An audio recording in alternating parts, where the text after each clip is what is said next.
Hello friends, SRS TV বাংলার আরও একটি নতুন ভিডিওতে আপনাদের সবাইকে স্বাগতম। বন্ধুরা, প্রতিদিনের মতো আজও আপনাদের সামনে হাজির হলাম কয়েকটি পণ্যের ফ্যাক্টরি প্রসেসিং নিয়ে। এই ভিডিওতে আপনারা দেখতে পাবেন ফ্যাক্টরিতে কিভাবে লেদারমেড ক্রিকেট বল তৈরি করা হয়। এছাড়াও এই ভিডিওতে আপনারা আরও দেখতে পাবেন ফ্যাক্টরিতে কিভাবে ক্যান্ডেল বা মোমবাতিকে তৈরি করা হয়। তো বন্ধুরা, আর কথা না বাড়িয়ে চলুন শুরু করি আজকের মজাদার ভিডিও।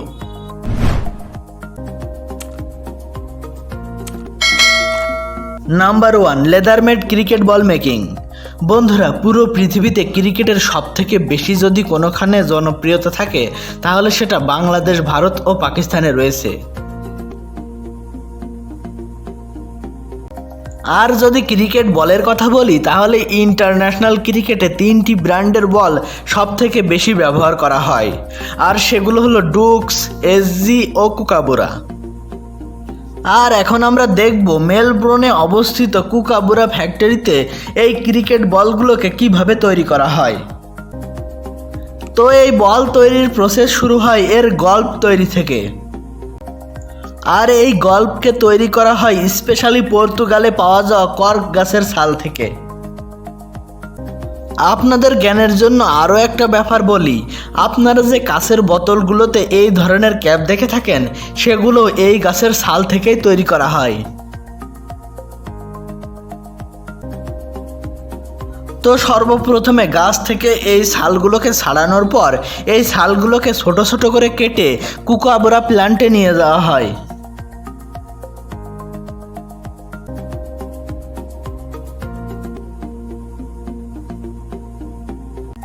এবার এখানে গল্প বানানোর জন্য এই গাছের ছালগুলোকে গ্রাইন্ডার মেশিনে দিয়ে পিষে পাউডার তৈরি করা হয়। এবার এই পাউডারকে আঠার সাথে মিশিয়ে এই ছাঁচ, যেটাকে আপনারা দেখতে পাচ্ছেন, এটার ভিতরে দিয়ে অনেক বেশি প্রেসারে কম্প্রেস করা হয়, যার ফলে এই পাউডার একটি লাড্ডুর মতো গোলাকার রূপ ধারণ করে। এবার এই গোলাকার গল্পগুলোর উপর 2টি লেয়ারকে দিয়ে কম্প্রেস করার ফলে এই গল্পগুলো দেখতে কিছুটা এমন হয়ে যায়। এবার এই গল্পগুলোর উপর মেশিনের সাহায্যে সুতা জড়িয়ে গোল আকার দেওয়া হয়।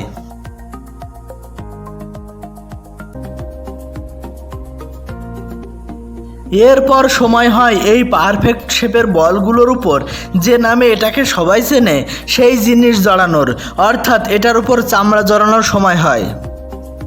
কিন্তু এখন এই চামড়ার শিটগুলো অনেক বেশি শক্ত, আর এত শক্ত চামড়া বলের উপর জড়ানো সম্ভব নয়। আর তাই ওয়ার্কাররা চামড়ার শিটগুলোকে হাতের সাহায্যে জড়িয়ে হাতুড় দিয়ে পিটিয়ে নরম করছে। এই ফ্যাক্টরিটা অনেক বড় হলেও এখানকার প্রায় সকল কাজ ওয়ার্কাররা তাদের হাতের সাহায্যেই করে থাকে। এই চামড়াকে নরম করার প্রসেস করতে অনেকটা সময় লেগে যায়।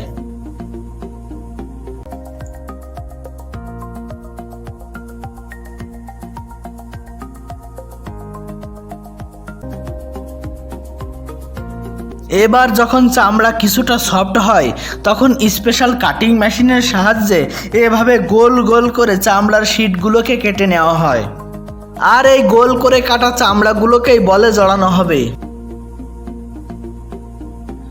এখানে দেখুন কত সুন্দর করে চামড়াগুলোকে গোল করে সেলাই করা হচ্ছে।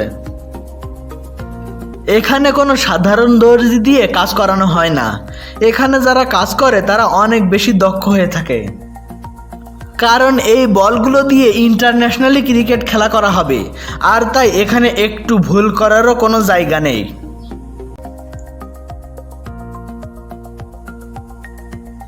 এই বল প্রায় তৈরি হয়ে গেছে।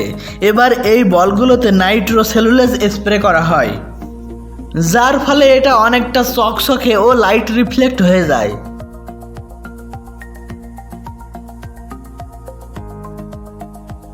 এবার কোম্পানির লোগো পাঞ্চ করে লাগানোর পর এই বল ক্রিকেট গ্রাউন্ডে যাওয়ার জন্য পুরোপুরিভাবে তৈরি হয়ে যায়।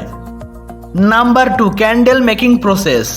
বন্ধুরা, এবার আমরা দেখব ফ্যাক্টরিতে কিভাবে মোমবাতি তৈরি করা হয়। বন্ধুরা, সবাই তো আর ইনভার্টার এফোর্ড করতে পারে না, আর তাই বিদ্যুৎ চলে গেলে হেরিকেন, ল্যাম্প ও মোমবাতির ব্যবহার করে থাকে, আর এই মোমবাতিকে তৈরি করা হয় প্যারাবিন ভ্যাক্স থেকে। আর এটা একটি পেট্রোলিয়াম প্রোডাক্ট, যেটাকে রিফাইন্ডের সময় কাঁচা তেল থেকে পেট্রোল তৈরি করতে গিয়ে পাওয়া যায়। তো ক্যান্ডেল তৈরি করার জন্য সর্বপ্রথমে কটনের তৈরি সুতাকে গরম তরল ভ্যাক্সের মধ্যে দিয়ে নিয়ে যাওয়া হয়, যার ফলে কটনের সুতাতে ভ্যাক্সের একটি পাতলা লেয়ার বা পারদ পড়ে যায়। আর অন্যদিকে গরম লিকুইড ভ্যাক্সকে ফ্লাক্সে পরিবর্তন করা হচ্ছে।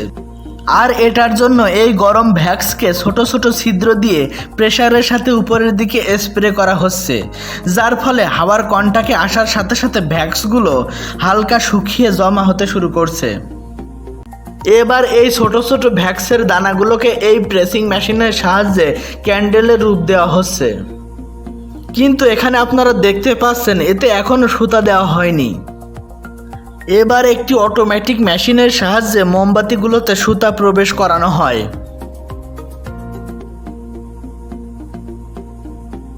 বন্ধুরা, ক্যান্ডেল তৈরি করার এটাই একমাত্র উপায় নয়, অনেক কোম্পানি এর থেকে একদমই আলাদা আলাদা উপায়ে ক্যান্ডেল তৈরি করে থাকে।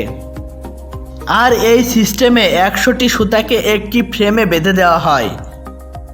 এবার এই সুতা বাঁধা ফ্রেমকে বারবার গরম ভ্যাক্সে ভর্তি কন্টেনারে ডুবানো হয়।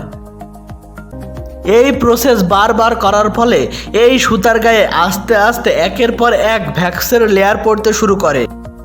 আর এক পর্যায়ে আমরা দোকান থেকে যে ক্যান্ডেলগুলো কিনে থাকি ঠিক তেমন আকার ধারণ করে, যেমনটা আপনারা এখানে দেখতেই পাচ্ছেন।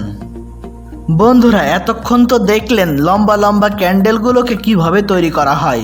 এবার দেখবেন ছোট ছোট ক্যান্ডেলগুলোকে কিভাবে তৈরি করা হয়, যেগুলোকে বিভিন্ন অকেশনে বাড়িকে ডেকোরেট করার জন্য ব্যবহার করা হয়। তো এই ছোট ছোট মোমবাতিগুলোকে বানানোর জন্য মেটালের তৈরি মোল্ডের উপর গরম ভ্যাক্সের লিকুইডকে ঢেলে দেওয়া হয়, যার ফলে এই মোল্ডের উপর ভ্যাক্সের লিকুইড জমা হয়ে শুকাতে শুরু করে। এবার যখন ভ্যাক্সগুলো পুরোপুরি শুকিয়ে যায় তখন মোল্ডের উপরে পড়ে থাকা অতিরিক্ত মোমগুলোকে মেশিনের সাহায্যে কেটে নেওয়া হয়। আর মোল্ড থেকে ছোট ছোট ক্যান্ডেলগুলোকে বের করে নেওয়া হয়। এবার এই ক্যান্ডেলের ছিদ্রগুলোতে সুতার তৈরি বাতিগুলোকে মেশিনের সাহায্যে ঢুকিয়ে দেওয়া হয়। আর এই ছোট ছোট ক্যান্ডেলগুলো পুরোপুরিভাবে তৈরি হয়ে যায়। তো বন্ধুরা, ভিডিওটা কেমন লাগলো আমাদের কমেন্ট করে অবশ্যই জানাবেন। আর যদি ভিডিওটা ভালো লেগে থাকে তবে ভিডিওতে একটি লাইক করুন। আর যাতে আপনার বন্ধুরা দেখতে পারে তাই ভিডিওটাকে বেশি বেশি করে শেয়ার করুন। ভবিষ্যতে এমন ভিডিও আরও দেখতে আমাদের চ্যানেলটাকে সাবস্ক্রাইব করার সাথে সাথে পাশে থাকা বেল বাটনটি বাজিয়ে দিন। ভিডিওটা দেখার জন্য ধন্যবাদ।